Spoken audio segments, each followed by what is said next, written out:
Moi, je suis pas mécontent de ce retard parce que, vous savez, enfin, on a eu tendance, nous, Tunisiens, je vais vous donner le point de vue tunisien, à beaucoup attendre de la presse française. C'est-à-dire que, quand on parle entre amis en Tunisie, alors, est-ce que Le Monde a fait quelque chose sur ce qui se passe en Tunisie? Est-ce que Libé a fait quelque chose? Est-ce qu'on en a parlé à la télé? Et il y avait ce sentiment, un genre de fatalisme qui voulait dire qu'on peut, nous, rien faire sur place et que les médias français et étrangers, et surtout français, se chargeront de communiquer sur ce qui se passe chez nous.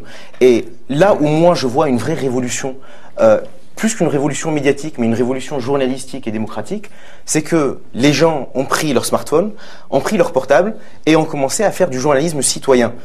D'abord parce que les journalistes tunisiens ont essayé de faire leur travail, mais vous connaissez les conditions dans lesquelles ils essayent d'exercer leur profession, mais chaque citoyen est devenu en Tunisie un journaliste et un relais à la fois pour les journalistes tunisiens et à la fois pour les journalistes français. Donc, quelque part, merci les médias français pour ce retard à l'allumage, quoi. Presque merci, et vous voyez que les premières images qui sont arrivées sont des images qui ont été prises par des citoyens tunisiens. Et en cela, c'est une révolution participative. Avant que les envoyés spéciaux soient sur place, il n'y avait que des images, effectivement, amateurs qui étaient transmises au